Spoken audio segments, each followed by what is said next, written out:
कभी कभी ये होता है ना कि जब आप जिन लोगों से मिलने जा रहे होते हैं तो आपके साथ भी वैसा ही होता है। जब आज के शूट की बात आई थी तो आज एडवेंचर वाला शूट था, आज पहाड़ों वाला शूट था, और जब मैं सुबह शूट करने आ रहा था तो ज़ोरदार बारिश हुई, मैं थोड़ा बहुत भीग भी गया और मेरे साथ भी एडवेंचर हो गया। तो आप इस बात से अंदाज़ा लगा सकते हैं कि आज हम आपको जिनसे मिलवाने जा रहे हैं वो कौन होंगे। वो एडवेंचर से जुड़ी वो शख्सियत है और राजस्थान के पहले सिविलियन हैं जिन्होंने माउंट एवरेस्ट क्लाइंब किया था। नमस्कार, मैं हूं मन ग्रोवर और आप देख रहे हैं सफल कहानी। और आज बात करेंगे गौरव शर्मा की, राजस्थान के पहले सिविलियन जिन्होंने माउंट एवरेस्ट क्लाइंब किया, और बहुत उनके बारे में अलग अलग चीज़ें जो आज हम जानेंगे। ये उनका ऑफिस है, एक ऑफिस यहाँ है, एक ऑफिस वो अपना हिमालय में रखते हैं, रिजॉर्ट है, उन्होंने अपना ब्रांड बना लिया है, और भी बहुत सारी चीज़ें हैं। वो उनसे बात करके, उनसे मिलके ही जानेंगे। तो आओ मेरे साथ, हम मिलते हैं आज।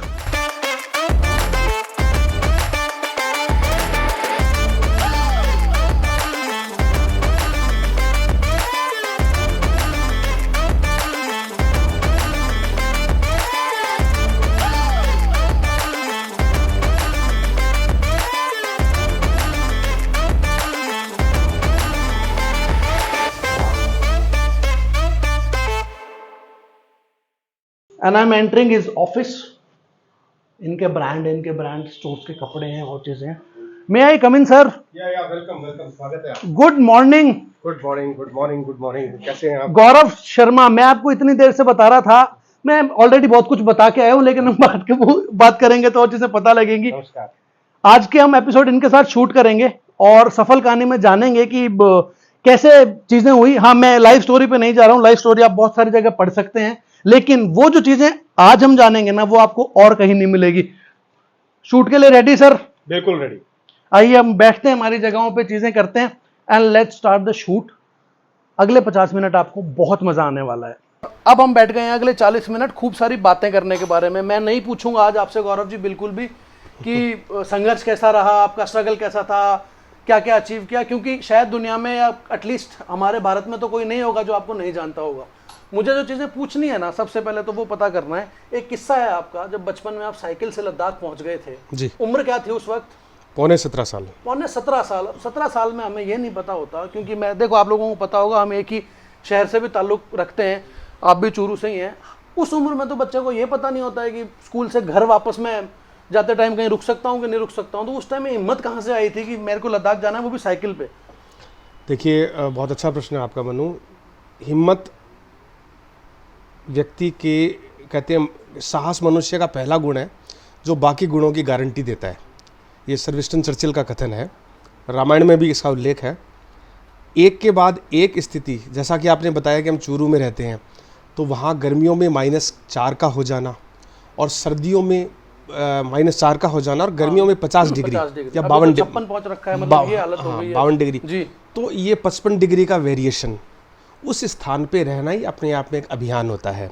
तो गर्मी में तपते, सर्दी में तपते, और उसके साथ में ही कुछ ऐसे लेसन्स हमने पढ़े सामाजिक विज्ञान के अंदर, सामाजिक ज्ञान में, और मदर और फादर का इंस्पिरेशन रही कि कुछ ऐसा काम करने के लिए हम प्रेरित हुए। और अगर आप सही पूछे तो तात्कालीन करगिल युद्ध हुआ था, तो करगिल युद्ध की जो न्यूज़ कटिंग्स आती थी और बहुत सारे शहीदों का शहीद हो जाना, बहुत सारे फौजी भाइयों का जो हमारे शेखावटी से और ख़ासकर हमारे चूरू से बिलोंग करते थे, तो उनका लगातार न्यूज़पेपर में चर्चा में करगिल का रहना, लद्दाख का रहना, तो ये एक ऐसा राष्ट्रवादी मानसिकता बन जाती है और एक राष्ट्रवाद का एक दिमाग में निर्माण हो जाता है कि जो अपने आप साहस को पैदा कर देता है। राष्ट्रवाद फैमिली बैकग्राउंड से आया या किताबों में पढ़ के या स्कूल में? मैं सिर्फ वो ओरिजिन जानना चाह रहा हूँ कि ये 17 साल की उम्र में बच्चा इस तरीके से सोचना इज ए बिट डिफिकल्ट, वो भी ऐसी छोटी जगह रहते हुए। मेरा सिर्फ मूल, देखिए, विचार कहीं से भी पैदा हो सकता है, विचार की कोई गति नहीं होती है। बिल्कुल। अभी कुछ मन है, कुछ देर में अगर यूएस पहुंच जाएगा, कुछ देर में जयपुर या कुछ देर में चूरू पहुंच जाएगा। तो हर चीज़ दिमाग में, मनु, मेरा मानना है 2 बार होती है, एक बार मस्तिष्क में और एक बार यथार्थ में। उन दोनों के बीच का जो गैप है, उस गैप को भरना, उसको एग्जीक्यूट करना ही पुरुषार्थ है। पुरुषार्थ से मतलब ये नहीं है कि कोई मेल है, ये मेल वर्ड नहीं है। कई लोग ऑब्जेक्ट कर देते हैं कि पुरुष, तो पुरुषार्थ जो है वो एक शक्ति है, एग्जीक्यूट करना है। तो उसको मेरे दिमाग में विचार आया, और ऐसा नहीं है, बहुत लोगों के जो यूथ है, जो बडिंग, उसमें हार्मोनिकल चेंजेस होते हैं, तो वो घूमना चाहता है, सैर करना चाहता है, पर्वत देखना चाहता है, अलग क्लाइमेट को देखना चाहता है, ठंड देखना चाहता है, नीले आसमान के तले वो श्वास लेना चाहता है।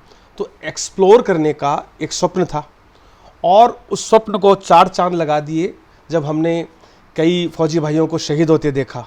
तो करगिल को देखने की और उन्हें to pay tribute to the martyrs of Kargil war in 1999.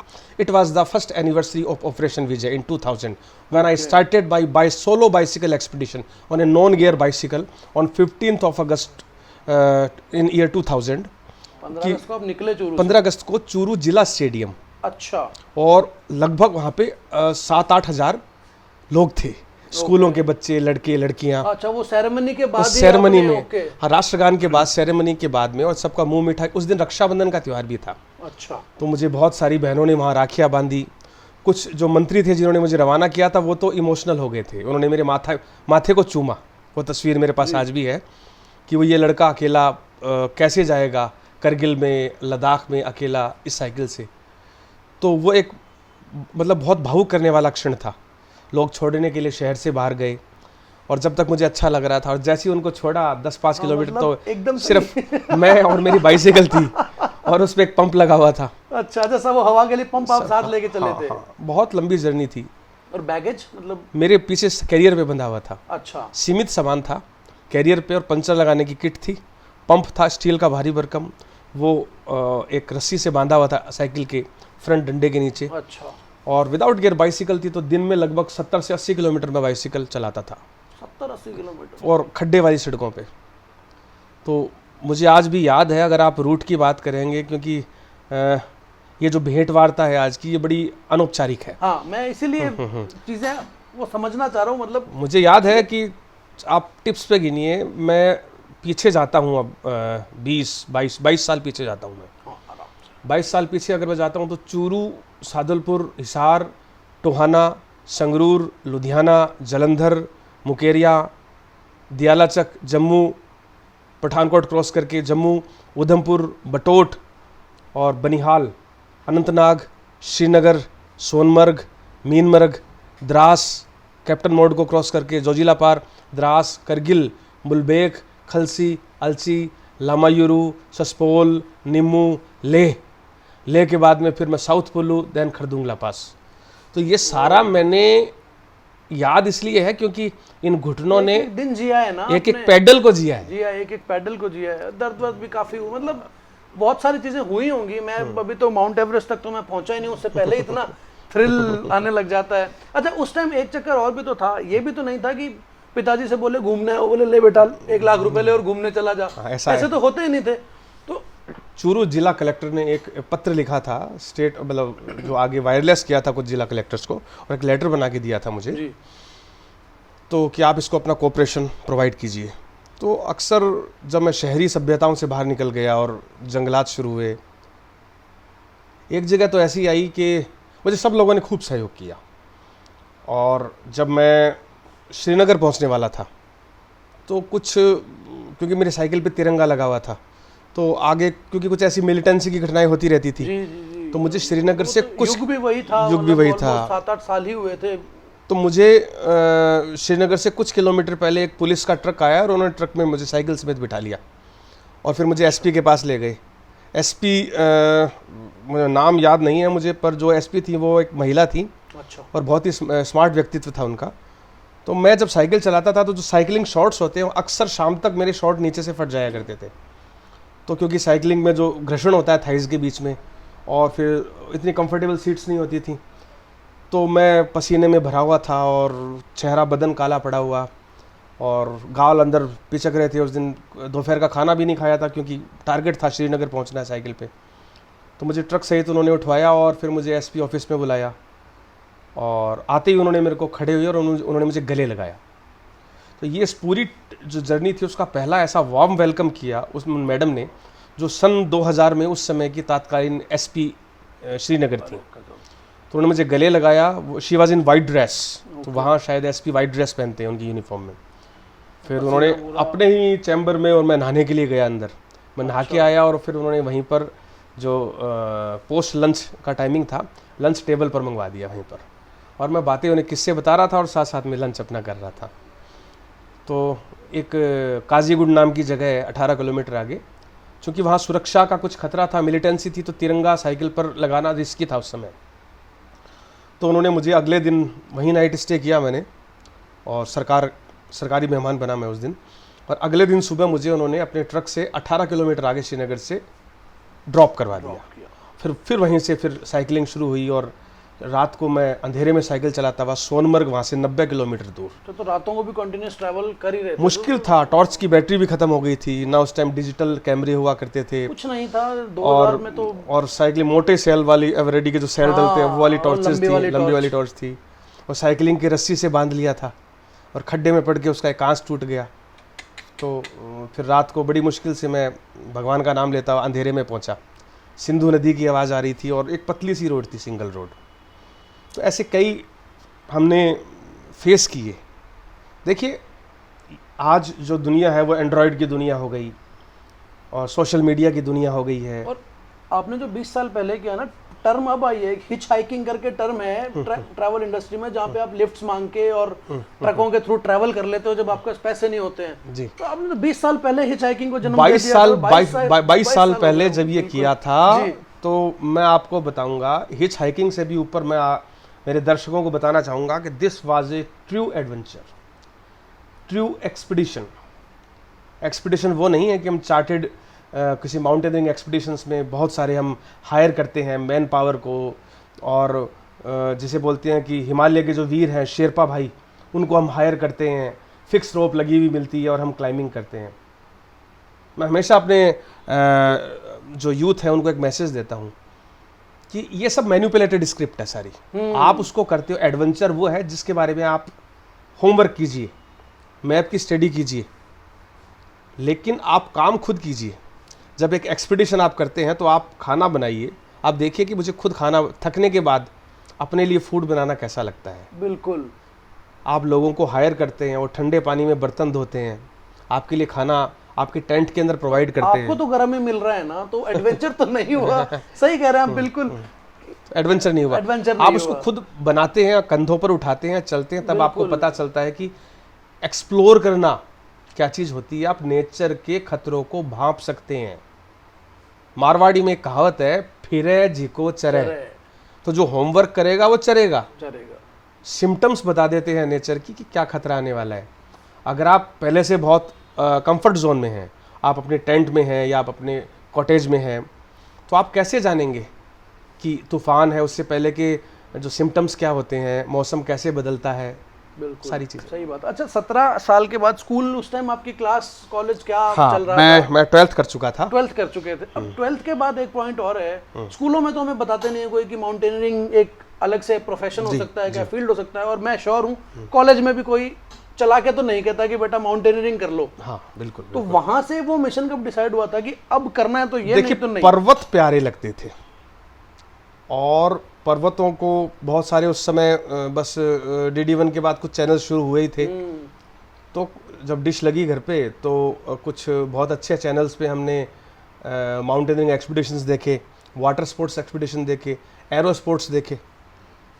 तो वहाँ से एक जन्म हुआ कि पर्वतों में मुझे जाना है। पर वो हिमालय का उद्घोष था, हिमालय पुकारता है।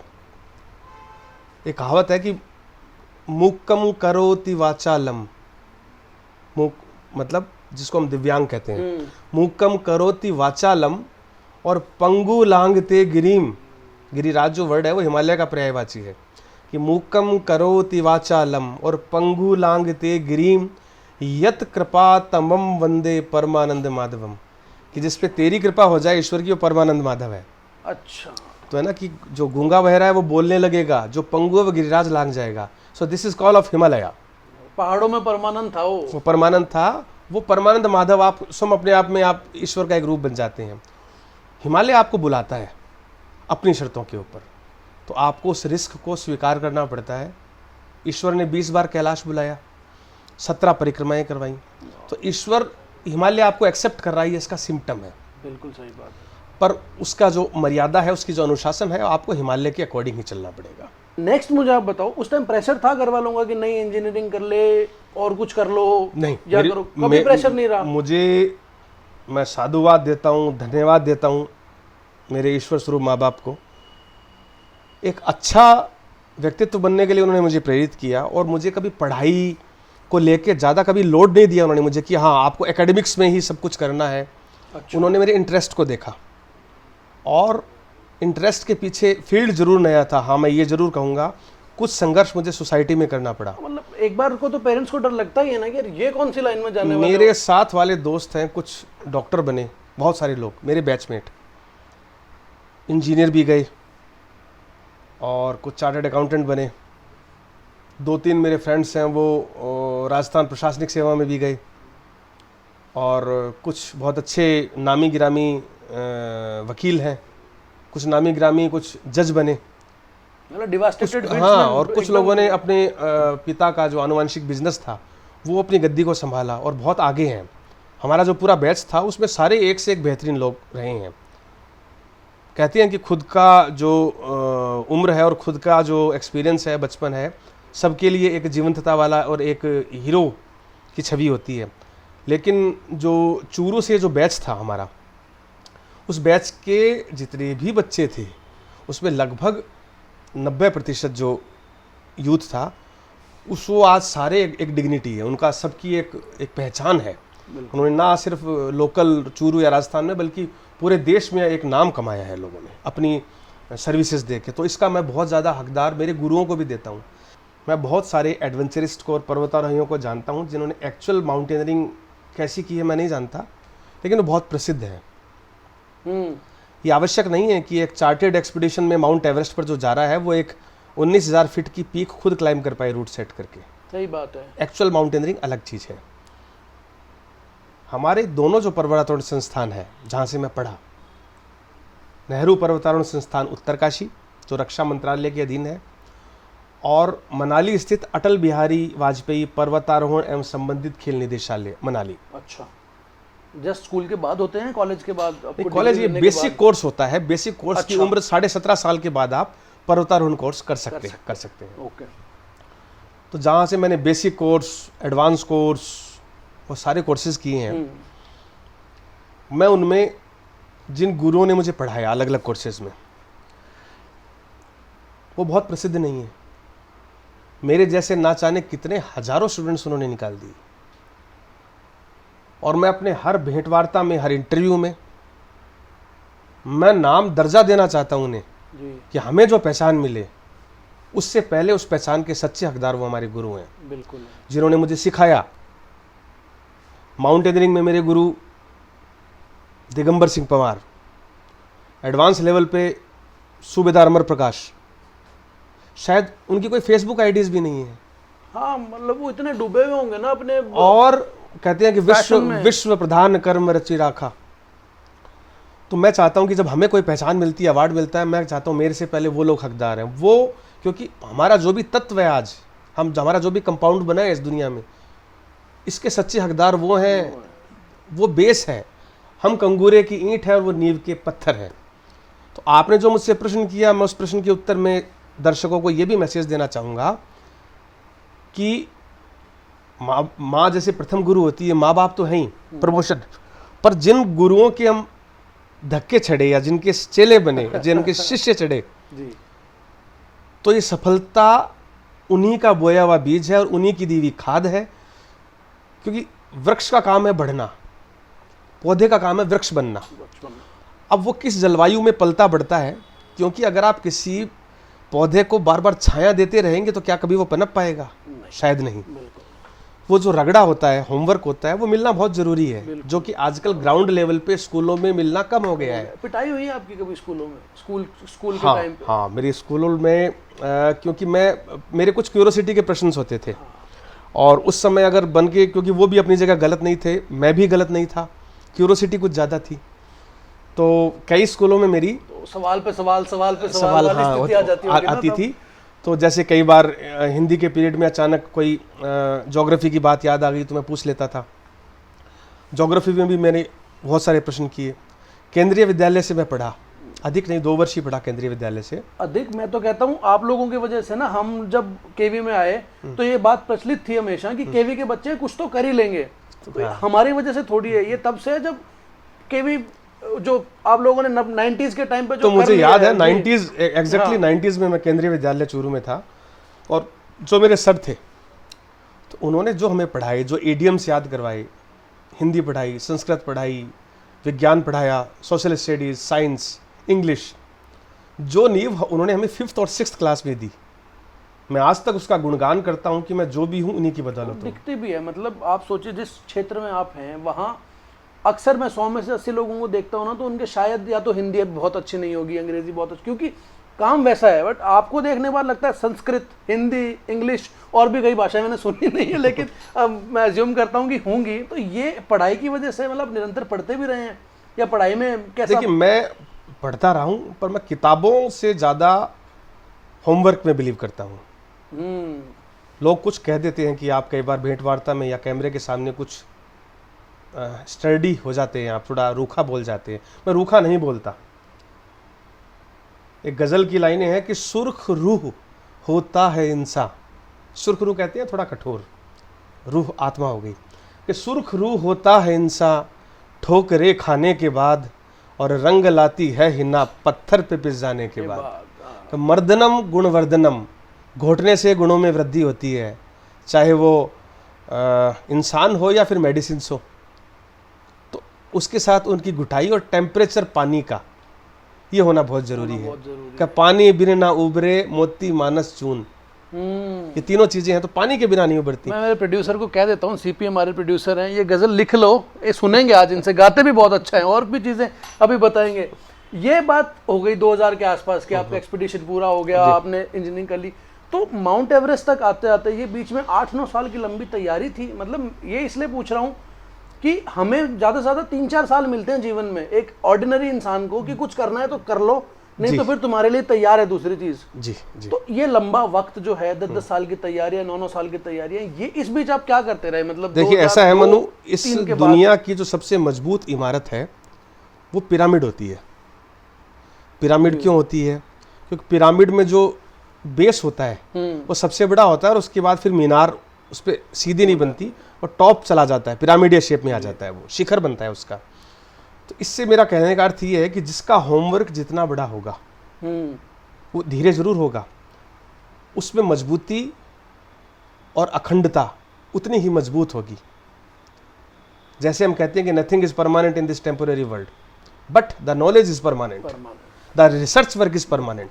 और इस क्षेत्र में तो परफेक्शन इज एवरीथिंग, क्योंकि एक सेकंड की भूल आपको कहां से कहां। देखिए, आप पर्वत पर जब चढ़ते हैं जी, तो सबसे पहले आपका लॉजिस्टिकली स्ट्रांग होना जरूरी है, एडुकेशन जरूरी है, फ्लोरा फौना के बारे में जानकारी जरूरी है, कंपासिंग नेविगेशन जरूरी है, मैप रीडिंग जरूरी है, कंटूर मैप्स की रीडिंग जरूरी है, ज्योमेट्री है। कंटूर मैप्स थोड़ा सा, कंटूर मैप्स कुछ गोपनीय चीजें होती हैं, वैसे हर चीज सिविल उसमें नहीं बताई जाती है। ठीक है, देखिए, पर फिर भी मैं आपको बताता हूँ एक जनरल नॉलेज के लिए, कि आजकल सब लोग लोकेशंस पे चलते हैं। चलिए, एक बहुत इस सब्जेक्ट के अंदर एक जोरदार चीज़ आ गई, वो मैं बताता हूँ, मैं अपने एडवांस लेवल के लेक्चर्स में बताता हूँ। मैं आज हम इस ऑफिस में बैठे हैं और शूट हो रहा है। आप मानिए, मैं आपसे एक प्रश्न पूछता हूँ कि अभी भूकंप आता है, बिल्डिंग इधर उधर हो जाती है, नेटवर्क काम नहीं करेगा, सैटेलाइट चला जाएगा, और एंड्रॉयड काम नहीं कर रहा है, टेलीफोन लग जाएगा, कॉल लग जाएगा, टावर लग जाएगा, सैटेलाइट काम नहीं करेगा, या कोई भी दिक्कत आ जाती है। आपको अभी चॉपर बुलाना है, तो आप कैसे बुलाएंगे? अपनी सुरक्षा के लिए, अपने को रेस्क्यू करने के लिए आप कैसे बुलाएंगे? बताइए आप मुझे। तो भगवान को कहूंगा कि कोई दिव्य शक्ति दे दो, उसके अलावा कोई रास्ता नजर नहीं ठीक है, वो आध्यात्मिक तरीका है, वो आपकी वेव्स है, पर मैं प्रैक्टिकल लेवल पे नहीं। मान लीजिए मैं आपको फ़ोन दे देता हूँ, तो आप फ़ोन अगर आप दिल्ली करेंगे या नियरेस्ट एयरपोर्ट अथॉरिटी को, इमरजेंसी रेस्क्यू को, अपने जिला कलेक्टर को या 112 सर्विसेज को, तो क्या आप हेलीकॉप्टर को बता सकते हैं कि मैं C60 Lalkothi team camp India adventures office के फर्स्ट फ्लोर पे बैठा हूँ या बिल्डिंग का? नहीं बता पाएंगे। लोकेशन तो मैपिंग काम ही नहीं कर रही है। आप टिप्स पर बोलेंगे सिर्फ 2 शब्द की 162 north west, 172 south east, that's all. Okay. अक्षांश और देशांतर ग्लोब पे रेखाएं देखी होंगी आपने? बिल्कुल बिल्कुल बिल्कुल। तो अक्षांश और देशांत उनको बोलते हैं लैटिट्यूड और लॉन्गिट्यूड। तो उसका एग्जैक्ट जो काउंटिंग होती है टिप्स पर हो जाती है। वो कंटूर मैप पढ़ाते हैं, तो ये होती है मैप रीडिंग। हमें मैप रीडिंग, इसमें भी लंबा अभ्यास चाहिए बिल्कुल होता होगा अभ्यास ऐसे सही तो। होता है, एग्जाम्स होते हैं अच्छा। जी। तो ये सब चीज़ें आपको सीखनी पड़ती हैं। वो जब आप सीखते हो उसके बाद फिर bag packing, how to pack a rucksack, एक पिट्ठू बैग को पैक कैसे किया जाता है। 1 महीने का सामान आपको लेना है तो कितना सीमित सामान होगा वो, और कौन सी चेन में कौन सा आइटम आता है हाथ खोल के, आपको कब रेस्क्यू कैसे करना है। बूट्स, बर्फीला पानी है घुटने तक, आप बूट्स गीला नहीं कर सकते, जूते आपको गले में डालने पड़ते हैं और नंगे पाँव पैदल चलना पड़ता है। आप जंगलों को पार करते हैं, लीचेज होती हैं, जोंक, आप ट्रांसपोर्टेशन को लीड करते हैं, फेस करते हैं, पब्लिक ट्रांसपोर्ट को, चार्टेड ट्रांसपोर्ट को। उसके बाद आप जंगलों में चलते हैं, उसके बाद आप पर्वतों पर चढ़ते हैं, लीचेज आती हैं बरसात के मौसम में। उसके बाद आप नदियों को क्रॉस करते हैं, उसके बाद आप बोल्डर्स को क्रॉस करते हैं। बोल्डर्स कहते हैं बड़ी चट्टानों को। लेटरल मोरैन क्रॉस करते हैं आप, जो ग्लेशियर से पहले होता है। फिर आप ग्लेशियर पर वॉक करते हैं क्रैम्पोन्स पहन के। ग्लेशियर से ऊपर आइस फॉल होता है, आइस फॉल पे क्लाइंबिंग करते हैं आप लोग। आइस फॉल के बाद में रिजेस आती हैं, धार, मारवाड़ी में बोलते हैं ना खांडे की धार है काम, खांडे की धार है, वही धार, असली धार। खांडे की धार है, वहाँ वाली चीज तो है। वो जो रिज है, रिज की ये शेप होती है, रिजेस को क्रॉस करते हैं। कॉर्नेसेस, मशरूम्स, फिर आप शिखर पर पहुंचते हैं। तो आप देखिए कि, और उससे भी जरूरी है, एक बहुत बड़ी आर्थिक लड़ाई भी लड़नी पड़ती है आप। बिल्कुल, वो तो मैं वहाँ पे तो आने वाला था, वो तो सबसे इम्पोर्टेंट अर्थस्य पुरुषो दासः, बिल्कुल। अर्थ का पुरुष हर युग में दास रहा है। तो कुछ चीजें ऐसी हैं कि जो बिना अर्थ के नहीं होती है। माउंटेनियरिंग एक बहुत महंगा खेल है। और एवरेस्ट की बात करोगे तो मेरे को लगता है this is one of world's most expensive. हाँ, दुनिया के जो बड़े अभियान हैं उनमें से माउंट एवरेस्ट एक ऐसा अभियान है जिसको करने के लिए नॉर्मली भी अगर हम सस्ता भी करें प्रोग्राम को तो 35-40 लाख रुपया कम से कम एक व्यक्ति का मतलब खर्च हो जाता है। एक आम तौर पर मैं बात करूं तो जो कॉमन फैमिली में है, ये पैसा तब बचता है जब इंसान अपनी 30-40 साल की नौकरी पूर्ण कर चुका होता है जी।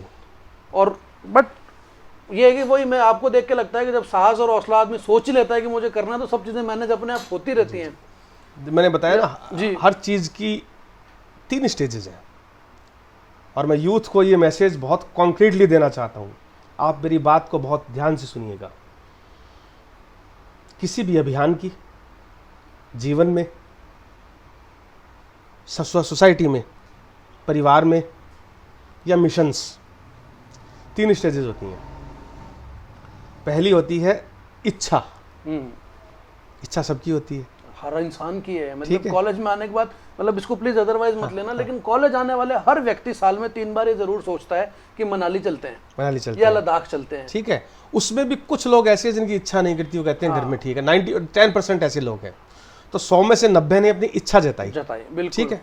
ये पहली स्टेज हुई।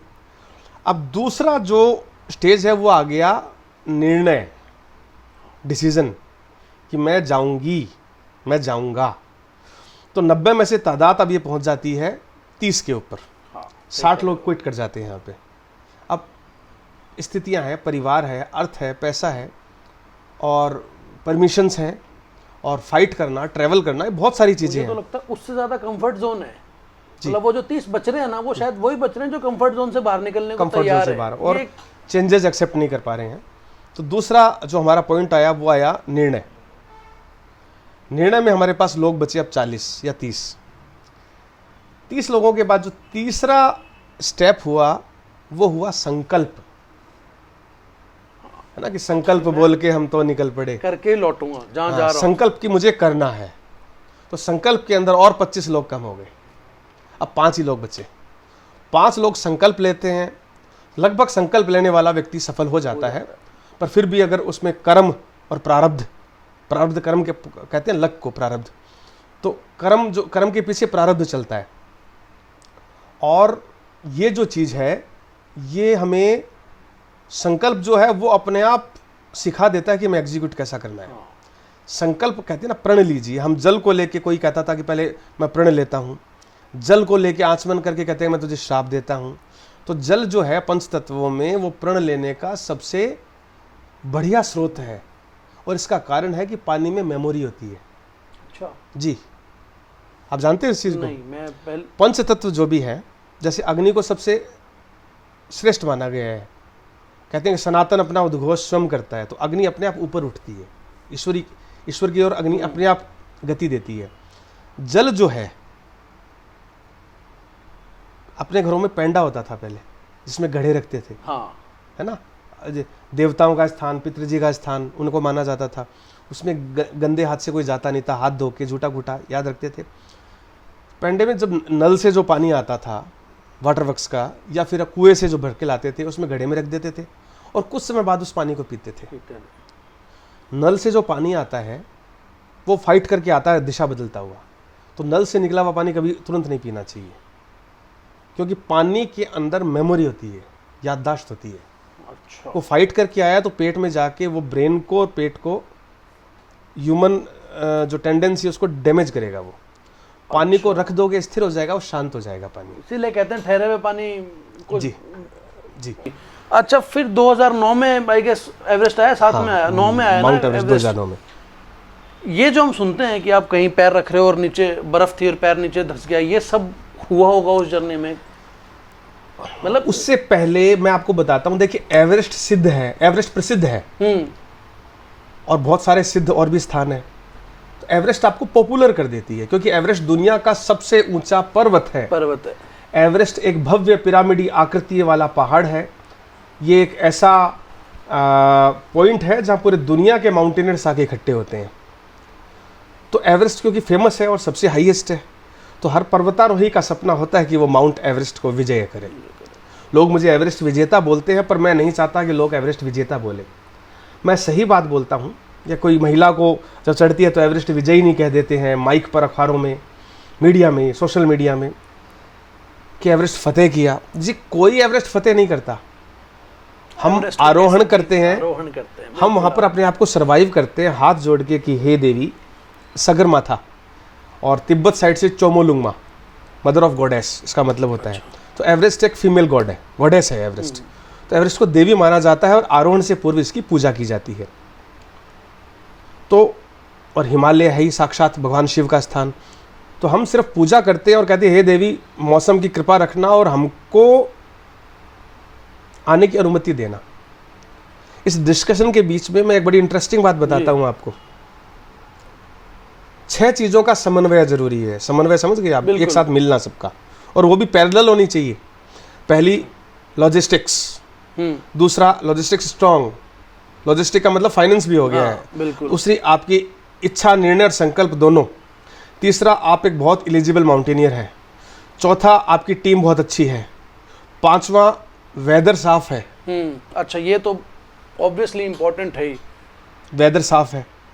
और छठा उस पर्वत चोटी, पर्वत शिखा की इच्छा कि वो आपको अपने ऊपर कदम रखने देगी या नहीं।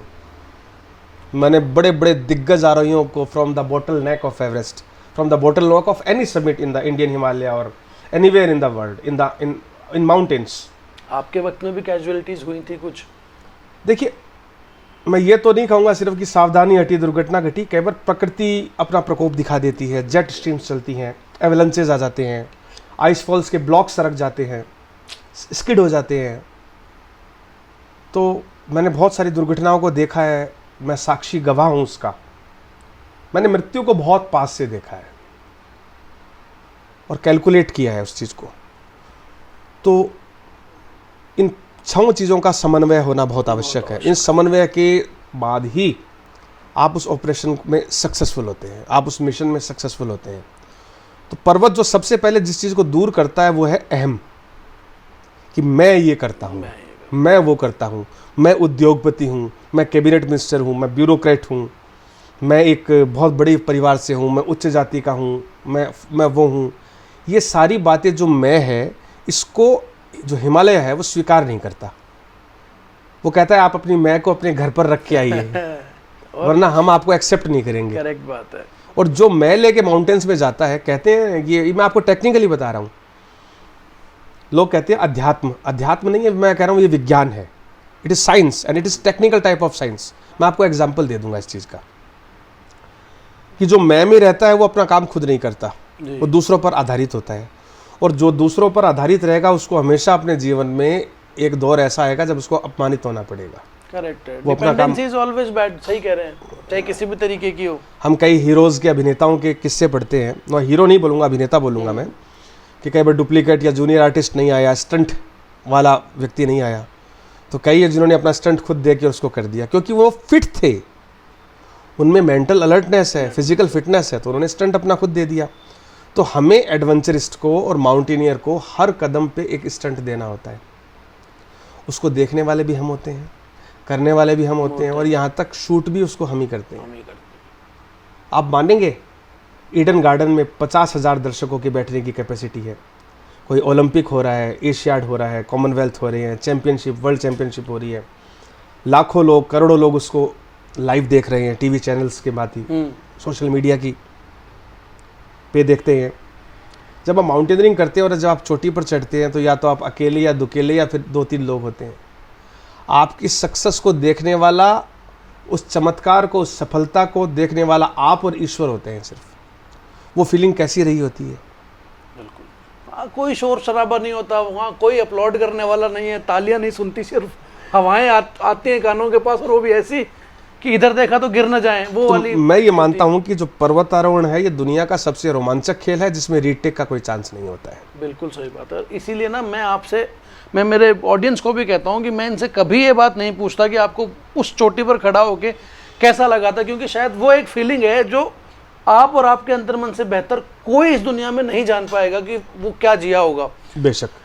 पर मैं ये ज़रूर जानना चाहता हूँ कि जब वापस लौटे होंगे, और क्योंकि आप राजस्थान के पहले सिविलियन थे जिन्होंने जी एवरेस्ट आरोहण किया जी, तो उसके बाद काफ़ी मीडिया हाइप मिला होगा, बहुत सारी चीज़ें सब जगह बुलाया जा रहा होगा, और एक पॉइंट तब वो आया होगा।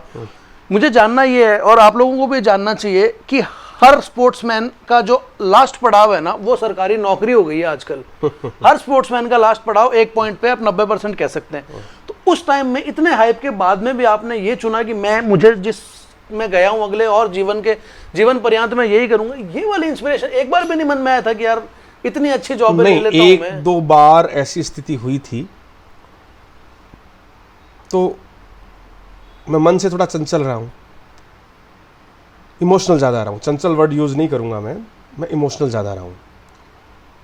क्रांतिकारी भी ज़्यादा रहे ना, इमोशनल के साथ। हाँ, वो दोनों चीज़ें। देखिए, मैं मानता हूँ कि अगर किसी फिल्म को देखते हुए अगर कोई व्यक्ति रोता है तो वो कमज़ोर नहीं होता है।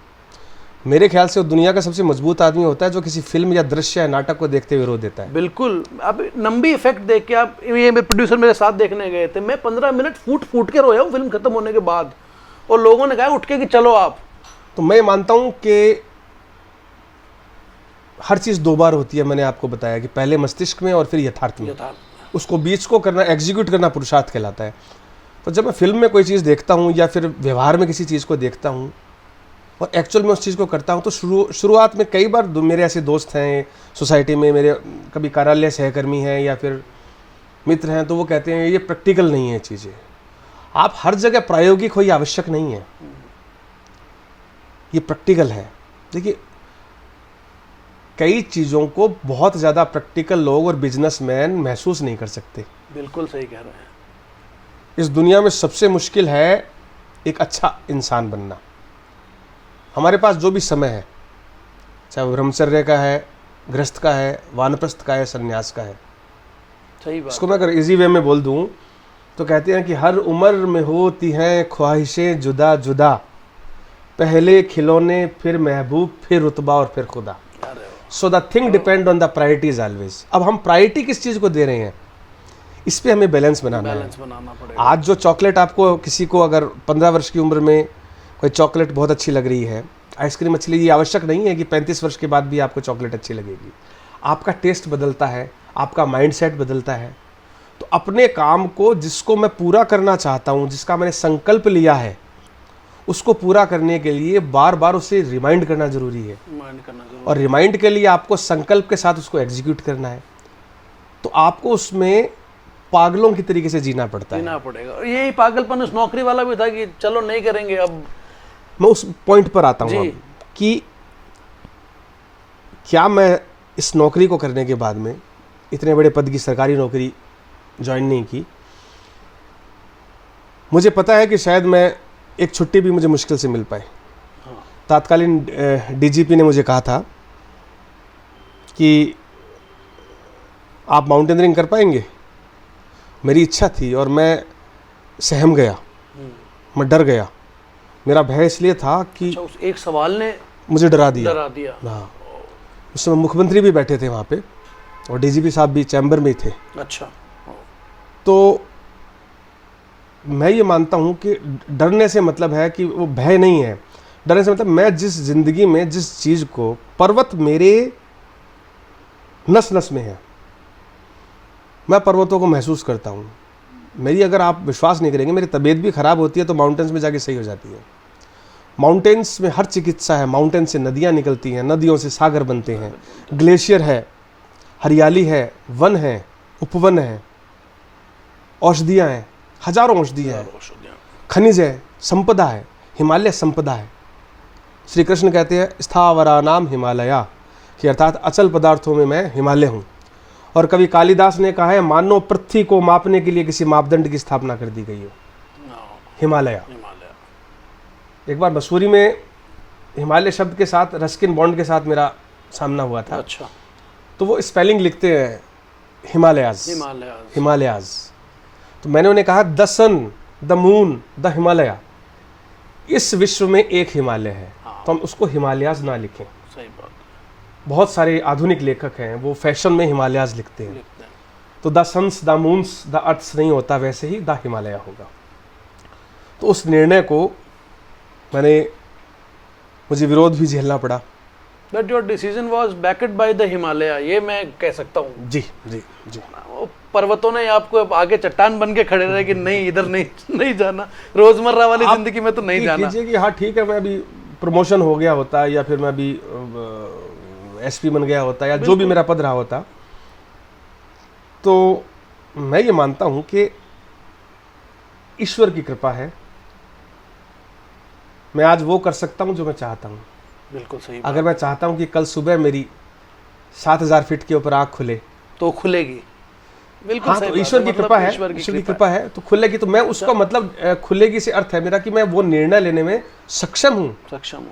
मैं बाहर जा सकता हूँ, मैं राफ्टिंग कर सकता हूँ, मैं पैराग्लाइडिंग कर सकता हूँ, मैं चिड़िया की तरह उड़ सकता हूँ, मैं पर्वतों में जा सकता हूँ जो मेरी आत्मा है, मैं घूम सकता हूँ, मैं ब्लॉग्स लिख सकता हूँ, मैं सोशल मीडिया पे आप लोगों के साथ टच में रह सकता हूँ, आपको वो तस्वीरें दिखा सकता हूँ जहाँ पे आम व्यक्ति नहीं जाता। आप आइए, आपका स्वागत है। लेकिन जहाँ नहीं आ सकते वो दृश्य हम आपको दिखाएंगे। बिल्कुल। Because if you don't climb the mountain you can't see the view. Correct. TV से तो नहीं देख सकते। टीवी से तो नहीं देख सकते। अच्छा, दो चीजें मैं आपसे बहुत ईमानदारी से पूछना चाहता हूँ। जी। एक तो मैं ये जानना चाहता हूँ कि जब आप कुछ बहुत बड़ा अचीव कर, आपको लगा कि मैं कुछ बेईमानी से बताता हूँ आपको? ये मुझे अक्सर, जो अगले दो सवाल है ना, अक्सर लोग ईमानदारी से नहीं बताते जी। बट आपसे तो मैं इतनी अपेक्षा करता हूँ क्योंकि हमेशा जीवन में ऑनेस्ट और ब्लंट रहे हैं। कुछ बड़ा अचीव करने के बाद 2 साल 3 साल के बाद एक ऐसा दौर आता है जब हमें लगता है कि यार या तो लोग भूलने लगे हैं, या तो हम जो कर रहे हैं उससे हम उतने ज्यादा संतुष्ट नहीं है, क्योंकि जो कर चुके हैं उससे और आगे जाना है। जैसे उदाहरण के तौर पर अगर आप एवरेस्ट चढ़े हैं, उससे पहले अगर किलिमंजारो आपने फतेह किया है तब तो आपको बहुत बढ़िया लगेगा, बट उसके बाद अगर किया है तो आपको एक पॉइंट पे तो लगेगा ना कि यार एवरेस्ट चढ़े थे। तो मुद्दा यह कि कभी ऐसा कोई निराशा या वो वक्त भी आया है, या हमेशा इतना ही आप एनर्जेटिक और मोटिवेटेड रहे? देखिए, पर्वत कभी निराश नहीं करते, प्रथम बात तो ठीक है। मैं ये मैसेज देना चाहता हूं कि कोई भी पर्वत बड़ा या छोटा नहीं होता। मैंने 2005 में या 4 में एक न्यूज़ आई थी, मैंने 5 एवरेस्टर थे उसमें, जो पीक्स है पांचाचोली उत्तराखंड में, उसमें ख़त्म हुए एक एवलांच के अंदर। तो बड़ा पर्वत, छोटा पर्वत, ये सब आम जीवन की सोची हुई बातें हैं जिनको व्यक्ति अपने ईगो से क्लैश करके देखता है। सही कह रहे हैं। मैं किलिमंजारो एवरेस्ट के बाद चढ़ा हूँ। अच्छा। पहले नहीं चढ़ा। ये कोइंसिडेंस है आपके प्रश्न का जो उत्तर दे रहा हूँ मैं। किलिमंजारो का अपना सौंदर्य है, वहाँ पर झरने नहीं है हिमालय की तरह। अच्छा। वो उस पॉइंट पर है जहाँ पर 2 ध्रुवों की लाइनें मिलती हैं यहाँ की, इसलिए वहाँ पर 19,300 फीट से ऊपर है किलिमंजारो। तो किलिमंजारो का अफ्रीका में है, क्योंकि अफ्रीका कॉन्टिनेंट का सबसे ऊंचा पर्वत और सबसे बड़ा इट इज़ लाइव वोल्केनो जो किलिमंजारो है, तंजानिया में है ये मैंने 15 अगस्त 2010 को क्लाइम किया था नालेमुरू रूट से, और दूसरे रूट से उतरा था मैं। वो ट्रैकिंग पीक है एक। अच्छा। तो मेरा ये मानना है कि आप आरोहण करते रहो। जब मैं आया तो मेरा डिस्कशन हुआ मेरी माँ के साथ में, तो मुझे एक लेसन दिया था, शायद उस समय मैं नहीं समझा, पर अब मेरे समझ में ये चीज़ आती है देखिए पानी जब तक बहता रहता है वो साफ रहता है, और जैसे वो रुकता है वो उथला हो जाता है। तो आप काम करते रहिए, आपकी दिशा सही होनी चाहिए और अलाइनमेंट सही होना चाहिए। कई बार काम करते करते प्रकृति आपको अपने आप डायरेक्शन और अलाइनमेंट्स देने लगती है। तो पहाड़ चढ़ के आने के बाद में जब मैं रुकता हूँ, जैसे कोरोना काल में भी मैंने कुछ एक्सप्लोर किया, पर उतना नहीं कर पाया 2 साल में, तो पूरा विश्व पीड़ित रहा इससे। बिल्कुल। ये इतनी बड़ी पैंडेमिक आई, तो उस समय एक्सप्लोरेशन कम हुआ। तो मैं पीड़ित तब हुआ जब मुझे एक्सप्लोर करने को नहीं मिला। हाँ। ये जो हिमालय है, आप जब भारत देश के नक्शे के ऊपर चंद्राकार, भगवान शिव के चंद्राकार की तरह जो आकृति है ऐसे, वो हिमालय है। हिमालय 1600 मील लंबा है। 1600 मील का अर्थ होता है 2400 किलोमीटर। एक व्यक्ति अपने पूरे मानव जीवन में पूरे हिमालय के दर्शन नहीं कर सकता। पॉसिबल ही नहीं है। पॉसिबल ही नहीं है। अगर चलना भी शुरू करे एक मानव जीवन में संभव नहीं है। अरे ईश्वर ने भारत भूमि को, भारत का शुभ्र मुकुट, हिमालय से हिमालय को मुकुट बना के भारत पे विराजमान किया है। भारत देश है जो, तो मैंने दुनिया के कुछ बुद्धिजीवी, कोई बहुत बड़े लेखक और जो एक्सप्लोर करते हैं नेचर को, उनसे मैंने पूछा यूरोप में भी कि आप की इच्छा क्या है। तो उन्होंने मुझे पूछा हिमालय। उनका उत्तर था हिमालय, कि मुझे मृत्यु से पहले जीवन में अगर कुछ देखना है तो मुझे हिमालय देखना है। चाहे वो भारत भूमि में हो, नेपाल में हो, तिब्बत में हो, भूटान में हो, हिमालय देखना है मुझे। और वो हिमालय देखते हैं।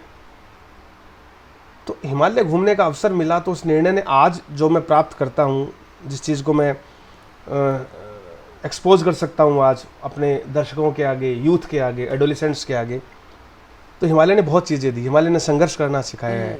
हिमालय ने वो ड्राइविंग सिखाई है कि मोटो स्पोर्ट्स के अंदर हम ऑफ रोडिंग कर सकें, झरनों में गाड़ी चलाना, झरनों के बीच में से डर्ट बाइक्स, बिल्कुल कीचड़ में से गाड़ियाँ निकाली हमने, पंचर हुई तो पंचर लगाए गाड़ी के, टफ बनाया, ठंडा पानी पिया। तो हिमालय बहुत सारी चीज़ें आपको देता है। और ये देखा भी है, मतलब आप लोग ध्यान से देखना, आपको बताता हूँ, ही इज अस्थमेटिक पेशेंट। कितने साल से हैं? हाँ, लगभग 12 साल हो गए। 12 साल से अस्थमेटिक पेशेंट हैं। और अस्थमेटिक पेशेंट को तो कहते हैं कि यार ज़्यादा ऊंचाई पे मत जाना, आपको दिक्कत आएगी। तो ये भी मतलब वहीं से रिलेट। मैं दर्शकों को एक चीज़ बताना चाहूँगा, अस्थमा एक एलर्जी है, ना कि बीमारी। जैसे हमें परहेज में खट्टा, चिकना, ठंडा का परहेज देते हैं, अगर हम परहेज में चलते हैं और हिमालय के स्वभाव के अकॉर्डिंग, अनुसार हमारा आहार और विहार रहता है, तो दिक्कतें नहीं होती हैं। समस्याएं हमारी देन है, ईश्वर ने हमें आनंद दिया है। ना हमने किसी पेड़ पर पिज्ज़ा और समोसे ईश्वर ने लगा के दिया, कचौरियाँ लगाई। खाते हो आप फास्ट फूड वगैरह के? फास्ट फूड खाता हूँ मैं, इन केस कभी ऐसी स्थिति हो जाती है। शौकीन भी हूँ, खाने का बहुत शौकीन हूँ। और अलग अलग कल्चर का, अलग अलग सिविलाइजेशन का, अलग अलग स्टेट्स का, अलग अलग कंट्रीज़ का फूड मुझे बहुत पसंद है। ऐसा नहीं कि आई बिलोंग टू राजस्थान तो मैं सिर्फ राजस्थानी खाना खाऊंगा। हर जहाँ की जैसी नीड है, हाँ, वैसा नीड के अकॉर्डिंग, और जहाँ का जो कल्चर है, जिस कल्चर में, जिस रंगभूमि में, जिस पृष्ठभूमि में, जिस सिविलाइजेशन में और जिस संस्कृति में जो चीज़ बनती है, वहाँ की टोपोग्राफी में, वहाँ की ज्योग्राफी में, तो वो सर्वोत्तम ही होती है। सर्वोत्तम। अच्छा, एक्सपीडिशन में ट्यूब फूड की जरूरत थोड़ी कभी पड़ती है? एक्सपीडिशंस पे कभी कभी ऐसा होता है कि आप जब बहुत ज़्यादा हाइट पर होते हो आप, तो देखिए सब जैसे एवरेस्ट बेस कैंप है, तो वहाँ आप दाल भात चल जाता है। उससे ऊपर आप जाते हो तो टीन पैक्ड फूड चलता है, रेडी टू सर्व जो आता है। उससे और ऊपर जाते हो तो आप लिक्विड लेते हो। उससे ऊपर जाते हो तो सिर्फ पानी बॉईल करके या फिर जूसेस पीते हो आप। जहाँ ऑक्सीजन सिलेंडर लग जाता है साउथ कोल में, आप कुछ प्रोटीन पाउडर है या फिर वो भी अच्छा नहीं लगता है, because you feel that your mind is sharp but not in the higher mountains. Oxygen ही प्रॉपर नहीं पहुंच पा रही होती है आपके पास। फिर ट्यूब फूड्स कुछ काम आता है। अच्छा। क्योंकि देखिए ट्यूब फूड्स आप लेंगे तो फिर वो एक्सक्रीटा बनेगा, तो वो फिर वो दिक्कत होती है ऊपर। तो हमें सिर्फ लास्ट में जब सबमिट पुश रहता है तो उस टाइम पानी, और पानी से भी ऊपर जब गला सूखने लगता है और मतलब जो आपको चाहिए वो है O2, ऑक्सीजन।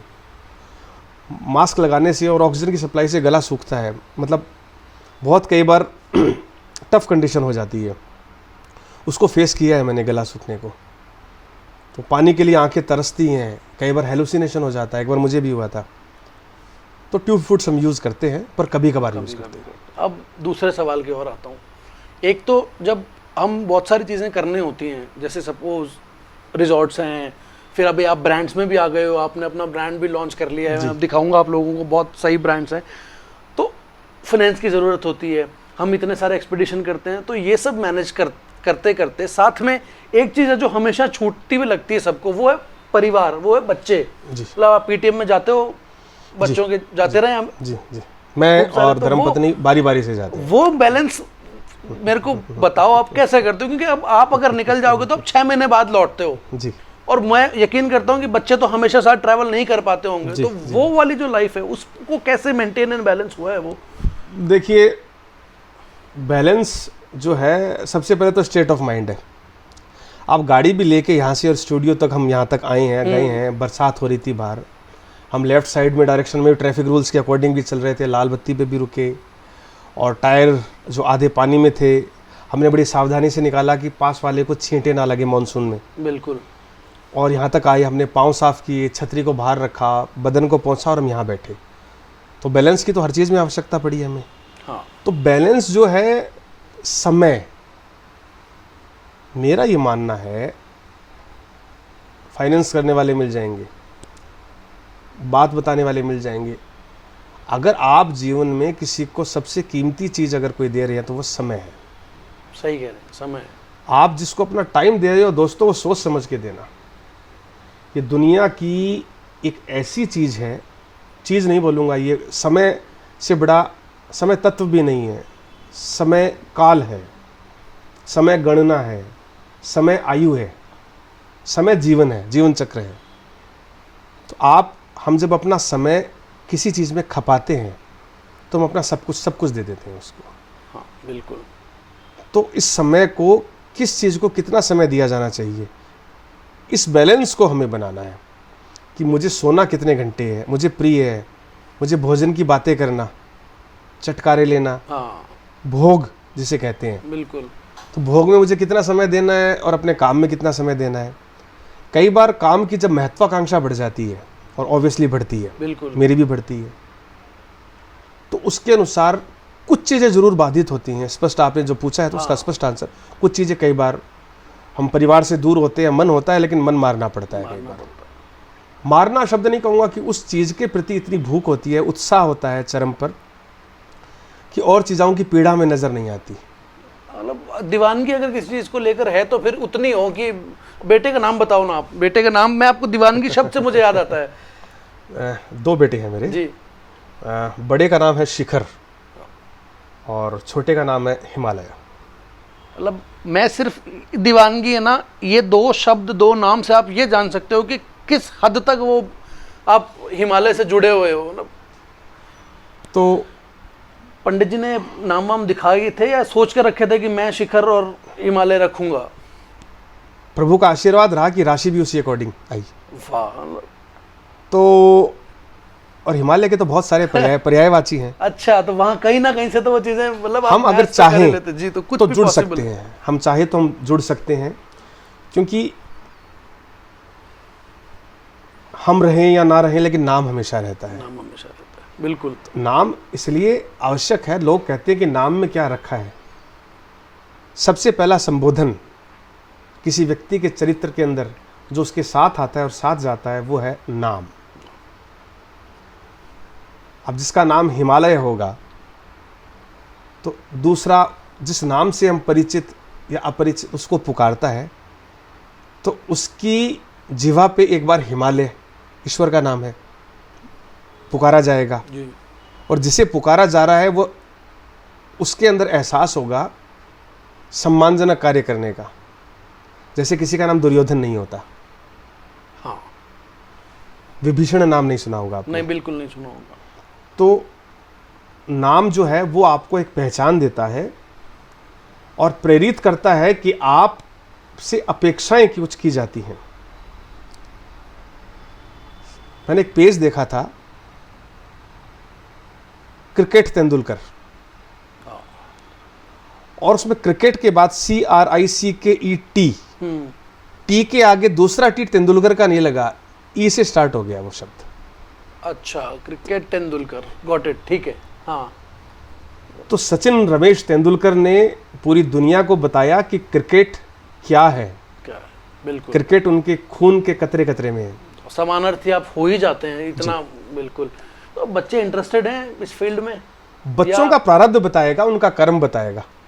अभी हम देखिए जिस विषय पर चर्चा चल रही है उसमें हम एक चीज और इसमें कह देते हैं कि आप अपेक्षाएं मत कीजिए। हाँ, मैं कोई परिपाटी नहीं डाल रहा, आप मान लीजिए कि जो इस आज की भेंट वार्ता में मनु ग्रोवर के साथ जो मैं बोल रहा हूं, अगर आपने वो सब कुछ मान लिया तो आपने सत्य का गला घोट दिया है। मैं आपको सिर्फ अपना एक्सपीरियंस बताता हूं, बिल्कुल, मैं अपने विचार बता रहा हूं आपको, जो मैंने महसूस किया है।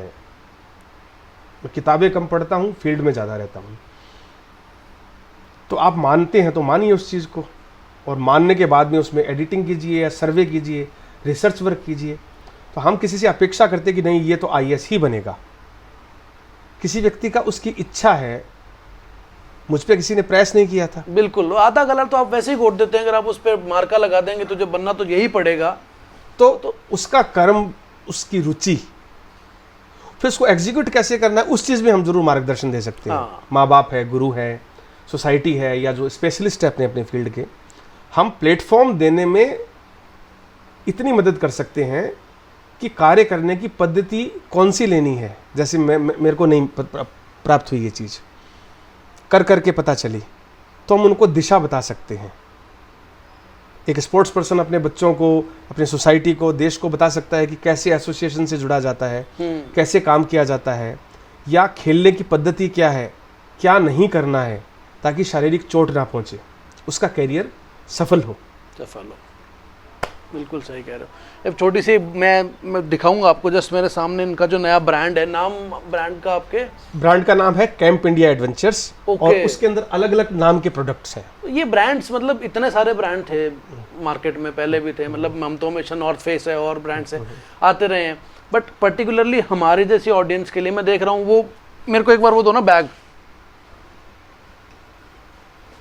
हाँ, नीचे वाला वो कैच ही करा दो, हम भी एडवेंचर ही करेंगे। हाँ, ये आप ही का ब्रांड है ना? जी नहीं, ये हमारा ब्रांड दूसरा है। अच्छा, ये ब्रांड दूसरा है। ओके। ये इंपोर्ट किया है हमने। अब आप देख रहे हो इतनी सी चीज, आप दुनिया में कहीं भी चले जाओ, आपको सोने के लिए बेड की जरूरत नहीं है, आप जंगल, नदी, कहीं भी जाओ, and how compact it is. तो ये एक्सपीडिशन क्वालिटी का स्लीपिंग बैग है। अच्छा। जो कि कैंप इंडिया एडवेंचर्स ने इंपोर्ट किया है, और ये जो स्लीपिंग बैग है ये आप एक्सपीडिशन में यूज कर सकते हैं। ये प्रोफेशनल ट्रैकिंग के लिए है। ओके। ये एक्सपीडिशन में -20 में भी ये यूज होगा। आप मैट पे, टेंट के अंदर स्लीपिंग बैग, इसमें फेदर है, डाउन फेदर, बत्तख की पेट के नीचे के पंख जो होते हैं, ओके, फिर डाउन फेदर कहलाता है। डाउन फेदर आपको -20 तक, ये -20 कैपेसिटी का रुकसैक है, तो आप इसको यूज कर सकते हैं। मतलब बेसिकली आपके फील्ड में ये भी इंपॉर्टेंट है ना कि आप जो इक्विपमेंट्स है यूज कर रहे हैं, एक मैंने आपको बताया, प्रोडक्ट्स हों। मैंने बताया कि लॉजिस्टिक जिसके पास स्ट्रॉन्ग है तो आधी जीत तो वैसे ही हो जाती है। आपको वो कैजुअलिटी का शिकार नहीं होने देगा। And how to use the equipments, ये बहुत जरूरी है। उनको कैरी करना, कहते हैं कि एक रुकसैक, जो पिठू बैग जिसको हिंदी में बोलते हैं, रुकसैक को पैक करना, अगर वो पैकिंग नहीं आ रही है तो एक माउंटेनियर की सबसे बड़ी डिस्क्वालिफिकेशन होती है वो। हाउ टू पैक द रुकसैक, ये भी आपको तो लिया है, पर हाँ पता होना वापस कैसे बांधेंगे उसको? स्लीपिंग बैग कहाँ जाएगा, सेकंड कैंप शूज़ कहाँ डालने हैं, वाटर बोतल कहाँ जाएगी, मेडिकल बॉक्स कहाँ जाएगा, मैट्रेस कब बांधना है, बरसात के अकॉर्डिंग मैट्रेस आड़ा लेना है या सीधा लेना है, तिरछा लेना है। तो कैंप इंडिया भी टोटल प्रोडक्ट्स की रेंज है, मतलब right from cooking equipments and वो सब चीजें। ये हमने क्या किया है कि मल्टी ब्रांड डाला है हमने। ओके। और जो हमारा प्रोडक्ट नहीं है तो हमने जो बेहतरीन प्रोडक्ट है उसको हमने मल्टी ब्रांड शोरूम में डाल दिया अपने साथ में, ताकि व्यक्ति को ये आवश्यक नहीं, व्यापार के अंदर मैं अगर किसी चीज़ का प्रोडक्शन नहीं कर पा रहा हूँ या इंपोर्ट नहीं कर रहा हूँ तो उस तक वो पहुँचे नहीं। अगर जो टेक्नोलॉजी है, जिसने रिसर्च वर्क किया है, वो टेक्नोलॉजी आम व्यक्ति तक आनी चाहिए। तो लोग हमारे पास रजिस्ट्रेशन के लिए, एक्सपीडिशंस करने के लिए आते हैं तो पूछते हैं, तो हम उनको पहले बाहर भेज देते थे। अब हमारे पास ये हमारा बेस मेन वर्क नहीं है, पर ये साइड वर्क है हमारा। लेकिन लोग आते हैं अच्छे क्वालिटी के rucksacks, wind cheaters, trekking boots, sleeping bags, mattresses, trekking sticks, balaclava, caps, heads, goggles, life jacket, तो ये सारा आइटम लोग लेते हैं जो ट्रैकिंग में या फिर एक्सपीडिशन में मतलब देखो यात्रा का जो हम सामान शोरूम से ले सकते हैं या नॉर्मल दुकान से, तो वो सामान अच्छा आता है ऑफ कोर्स, लेकिन वो स्पेशलिस्ट नहीं होता सामान। एग्जैक्टली मतलब आप एक्सपर्ट की अगर एडवाइस के साथ चीज़ें लेंगे तो और मज़े ही आ जाते हैं। अच्छा, मेरी बहुत बड़ी मजबूरी और मैं लास्ट के 3-4 मिनट इसीलिए सबसे ज़्यादा दुखी होता हूँ क्योंकि आप जैसे व्यक्ति के साथ जब बैठते हैं तो लगता है 4-5 घंटे का समय तो कम से कम चाहिए, बट मजबूरी ऐसी है कि हमको 40-50 मिनट 1 घंटे में इसको करना होता है। तो लास्ट कुछ बस ये बता दीजिए, एक फिल्में देखना पसंद है आपको? सिर्फ पैट्रियोटिक ओनली? तो लास्ट कौन सी देखी थी आपने? मुझे तानाजी जैसी फिल्म पसंद है। ओके, उरी देखी होगी आपने? उरी मुझे पसंद है। राजी देखी होगी आपने? जी जी जी जी। ओनली पैट्रियोटिक फिल्में देखते हैं आप? मुझे पैट्रियोटिक ज़्यादा पसंद है। ज़्यादा पसंद, अच्छा। अदरवाइज कम इंटरेस्ट है? और कुछ फ्लोरा फ्लोरा से जुड़ी हुई है जिसमें डॉक्यूमेंट्रीज हैं कुछ। अच्छा। और जिसमें या फिर नेचर के शॉट्स हो जिसमें ज़्यादा, इसमें प्रकृति को बहुत उम्दा तरीके से फिल्माया जाता है, तो वो मैं देखना पसंद। खाली समय वैसे तो नहीं होता होगा, बट स्टिल कभी ऐसे मिलता है तो सबसे फेवरेट चीज़ क्या है? सोना भी हो सकता है, मैं इसमें एकदम कोई वो नहीं सोच रहा हूँ। जब लगता है कि ये मेरा समय है, अगला 2 घंटे आज मैं फ्री हूँ, तब क्या करना पसंद करते हैं? संगीत। संगीत, बांसुरी इसी वजह से बजाना सीखना स्टार्ट किया था? बांसुरी बहुत अच्छी बांसुरी बजाते हैं। पहाड़ों में चलते चलते बांसुरी मैंने। अच्छा, प्रोफेशनली सीखी है या बस नहीं, बजाते बजाते सीखी। मैं कभी इनका वीडियो आपको ढूंढ के दूंगा, बांसुरी का अलग से लगाऊंगा साथ में। संगीत, वो गज़ल सुनाइए ना, जब जाना ही है तो आप इत्मीनान से गज़ल सुन के जाएंगे। 2 लाइनें सुनाऊंगा मैं कि सुर्ख रूह ताहे इंसान ठोकरे खाने के बाद रंग लाती है हिना, पत्थर पे पिस जाने के बाद ला पिला दे साकिया, पैमाना पैमाने के बाद होश की बातें करूँगा, होश में आने के बाद ला पिला दे साकिया। वक्त सारी जिंदगी में वो कहता है 2 ही गुजरे हैं कठिन, एक तेरे आने से पहले और एक तेरे जाने के बाद। ताले यार आप लोग भी बजा सकते हो, ऐसे सबको पता है पीछे क्रू रहता है हमारा। कमाल के इंसान हो आप सही में, मतलब सिर्फ एज ए प्रोफेशनल नहीं देखोगे ना, अगर बैक एंड पे आके देखोगे तो मज़ा आता है आपसे बात करने पे। और मैं जाते जाते सारी ऑडियंस को बस ये कहता हूँ, अगर आप पैशनेट हो ना अपनी चीज़ को लेके और अंदर तक घुसे हुए, तो आपको लगेगा कि रास्ते अपने आप खुलते जाएंगे। आज आप देखो, आप मेरे ख्याल से लगभग 1-1.5 लाख बच्चों से तो साल भर में मिल ही लेते होगे, ज़्यादा मिलते होगे जिनको आप। हाँ बिल्कुल, लगभग मतलब इतने सारे सेशंस लेते हैं, मोटिवेशनल और नॉलेज वाले सेशंस होते हैं। आप अगर इनका 1 घंटे इनके साथ बैठोगे ना, उसमें 50 मिनट ये आपसे बात करेंगे तो आपको नॉलेज देंगे चीज़ों की। तो अपनी जो विधा है उसको आप फैला भी रहे हैं। साहब नया ब्रांड आ गया, आपको पता है कि अगर मुझे कहीं जाना है तो देयर इज़ अ पर्सन जो आपको बता सकते हैं, देयर इज़ अ ब्रांड जो आपको बता सकते हैं। प्लस हिमालय में भी आपने अपनी पूरी, देखिए जयपुर मेरा कर्म भूमि है, मेरा ऑफिस है, कंपनी और शोरूम यहीं से कंडक्ट होता है। मैं यूथ को एक मैसेज देना चाहता हूँ इस इंटरव्यू के थ्रू कि आप, आज हम एंड्रॉयड की दुनिया में Facebook, Instagram, online, Uber, auto driver, खाना, रेस्टोरेंट, सब कुछ टिप्स पर जा रहा है। मैं ये मान लीजिए हम किसी को बधाई भी दे रहे हैं तो हम व्हाट्सएप पर किसी को गुलदस्ता भेज देते हैं, तो एक्चुअल गुलदस्ते जाने बंद हो गए हैं। तो हम एक ऐसी ज़िंदगी में, ठीक है सुविधाजनक है, पर इसमें कुछ चीज़ें फेक भी होती हैं। बिल्कुल। तो मैं मेरी यूथ से एक गुजारिश करूँगा कि आप लोग साल में 2 बार, और अगर 2 बार संभव नहीं है तो 1 बार कम से कम आप पर्वतों में जाइए, नदी किनारे बैठिए, सेल्फ कुकिंग कीजिए, कैंप फायर कीजिए, ट्रैकिंग कीजिए, नंगे पैर उन बुग्यालों में, प्रकृति के मखमली गलीचे, उत्तुंग शिखर, हरियाली, बर्फ आच्छादित शिखर और उन जंगलों में, देवदार के सघन पेड़ों में अखरोट के बगीचे, अखरोट की खुशबुओं के अंदर आप एक बार जाइए और एक्सपोज कीजिए, एक्सप्लोर कीजिए उस और चीज़ों जाइए भी ऐसे नहीं कि बस पकड़ी और जाके घूम के कैफे में बैठ के वापस आ गए हैं।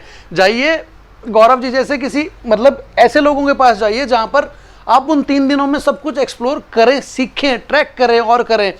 अगर मतलब करेरी एक, देखिए मैं विज्ञापन भाव से तो नहीं कहूँगा, विज्ञापन भाव में जाता भी नहीं हूँ मैं, बहुत मैं आपको बताता हूँ जी।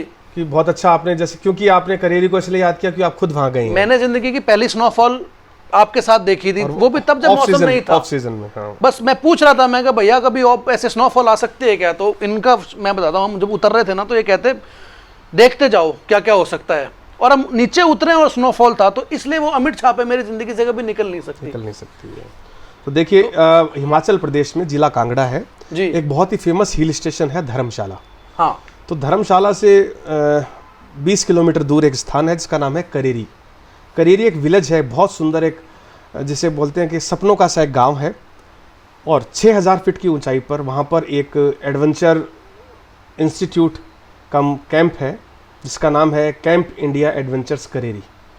तो देवदार और चिनार के जंगलों के बीच में और नदी किनारे 24 घंटे नदियों की कल कल करती ध्वनि, और अखरोट के पेड़ और देवदार के पेड़ों का, चीड़ के पेड़ों का, रोडोडेंड्रोन का, बुरांस का सानिध्य, बन के पेड़। तो उस हाइट पे एक ऐसा स्थान जहाँ नदी की आवाज़ के साथ आप सोते हो, अच्छी ठंड होती है वहाँ, और एडवेंचर एक्टिविटीज़ करने के लिए पूरे संसाधन वहाँ मौजूद हैं। जैसे रॉक क्लाइंबिंग है, रैपलिंग है, commando net, artificial wall climbing, और इसके साथ स्पिरिचुअल सेशंस और कई बार स्पेशल योगा प्रोग्राम्स भी होते हैं। तो हर प्रकार का टेस्ट वहाँ मौजूद है। मैं मांगता हूँ कि बहुत ही भागते दौड़ते हिल स्टेशन में, जैसे अभी आपने कहा कि कैफे में चले गए हम, धर्मशाला वाली जो कैफे कल्चर है वहाँ आप क्या ही सीख लोगे और क्या ही आप वो 1-2 घंटे से ऊपर हम उन्हें बर्दाश्त नहीं कर पाओगे। तो जाओ वहाँ जहाँ आपको एक्चुअली पता लगे जी।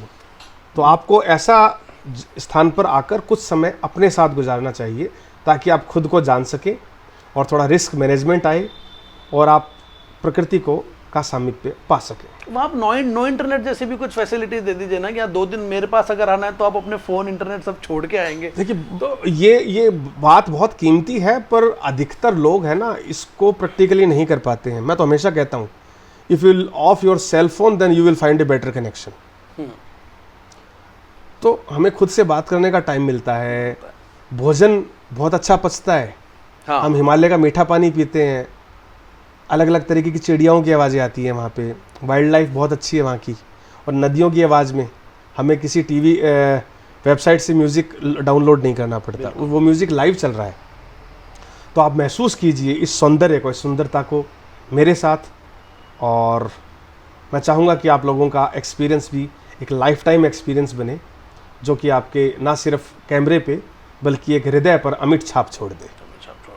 बहुत ही मज़ा आया आपसे बात करके, और एक बार हमारी सफल कहानी के लिए भी आप, मैं इस उपक्रम को, इस प्रयोग को, मनु ग्रोवर के इस प्रयोग को और पूरी टीम को, ना सिर्फ मनु को, मैं शुभकामनाएं देता हूं कि आप जिस जिस व्यक्ति के टच में आए, जिस जिस व्यक्ति की आप गाथा अपने चैनल पर बता रहे हैं, उसमें से आप कुछ कुछ गुणों का समावेश करते जाएंगे और अपने व्यक्तित्व को, अपने चैनल को और अपने संस्थान को उत्तरोत्तर वृद्धि की ओर ले जाएंगे।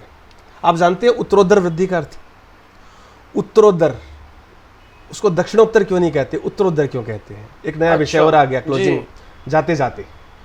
उत्तरोत्तर इसलिए है कि उत्तर में हिमालय है, and Himalaya is the only mountain range in the world जो ग्रोइंग कर रही है। ये मैंने बचपन से वैसे देखा है अपने साइड में ना, हमेशा जब भी बोलेंगे तो बोलेंगे आज तो उत्तराधि चल रही है, लेकिन उसके अलावा मतलब मुझे दूसरी हवा भी तो चल सकती हो, उसका कोई शब्द नहीं बोलते। पूर्वा पछुआ हवाएं भी चलती है। अच्छा। हाँ, लेकिन कहते हैं पछुआ चलती है तो बुजुर्ग के घुटनों में दर्द होता है, वो डिजीज को बाहर निकालती है। उत्तरोत्तर वृद्धि करो। उत्तर में Himalaya is the only mountain range in the world जो कंटिन्यू ग्रो कर रहा है। ये दुनिया की ऐसी माउंटेन रेंज है जो ग्रो करती है। जैसे अरावली खत्म हो गई, इसका उपसंहार हो रहा है। It is the most oldest range, mountain range in the world, जो राजस्थान में अरावली है। तो हिमालय वृद्धि कर रहा है। इसीलिए कहा जाता है आप उत्तरोत्तर वृद्धि करें, आपका चैनल, आपका संस्थान उत्तरोत्तर वृद्धि करे, और बने रहिए हमारे साथ, और हम फिर मिलेंगे शायद पर्वतों में। बिल्कुल, बहुत बहुत धन्यवाद। एक चीज़ बस लास्ट में, ये मुझे दिख गया अभी, ये आप अभी भी यूज़ करते हो, मतलब इसका ये बटन वाला फ़ोन है, ये it looks like satellite phone. Exactly, मैं वही सोच रहा था। It looks like satellite phone. Satellite phone Bharat में यूज़ करने का अधिकार नहीं है। विशेष परिस्थितियों में, रेस्क्यू में फोर्सेज इसको यूज़ करती हैं, या फिर माउंटेनियर यूज़ करते हैं with the permission by IMF की परमिशन से, गवर्नमेंट ऑफ इंडिया की परमिशन से। हमने जो एवरेस्ट में यूज़ किया या एक्सपीडिशन में यूज़ किया, it looks like a satellite phone but it is a button phone, पर इसकी कैपेसिटी बहुत अच्छी है और ये माउंटेन में बहुत अच्छा वर्क करता है। अच्छा, इसका बैटरी बैकअप बहुत अच्छा है। बैटरी दिखाओगे इसकी क्या? 2 सेलफोन के बराबर इस बैटरी का वेट है। ये देख रहे हो आप लोग, ये बैटरी है इसकी, कमाल है। इस बैटरी से मेरा मतलब ऑलमोस्ट आजकल इतने से बड़े थोड़ा सा कर लोगे तो कैमरे, बड़े बड़े कैमरे की बैटरी आ जाती है। क्योंकि माउंटेन में हमें चाहिए होती है जिसकी ध्वनि तेज हो। आप ये कैरी करते हैं? जी जी जी। ओके, और सेम नेटवर्क फोन ही है ये भी? जी जी जी, नेटवर्क फोन है ये, पर इसका जो कैपेसिटी है नेटवर्क की पकड़ने की वो अच्छी है, और उसके अलावा भी इसमें काफ़ी सारे फंक्शंस हैं।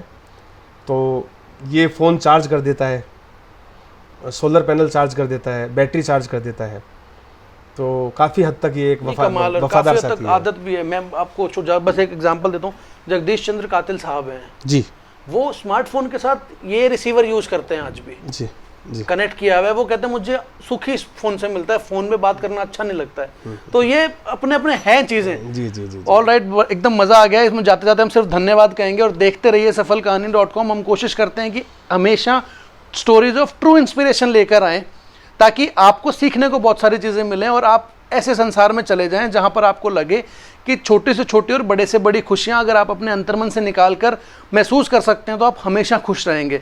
मैं हूं मन ग्रोवर और आप देख रहे थे सफल कहानी का episode. Thank you so much. नमस्कार। नमस्कार।